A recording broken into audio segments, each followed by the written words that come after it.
त्याला शिवसेनेचे आमदार फोडण्याचं काम याच शरद पवारांनी केलं होतं.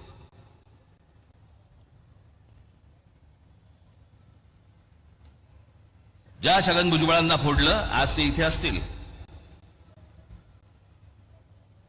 मी आपला काय माझा बाहेरून पाठिंबा आहे त्याच्यामुळे काय मी काही बोलू शकतो. आपल्याला थोडी फेविकॉल अजून लागला आहे.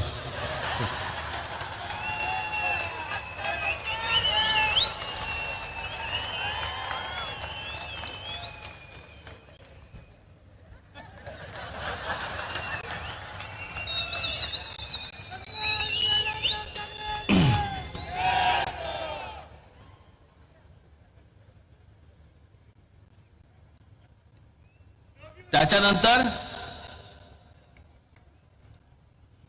नारायणराव राणे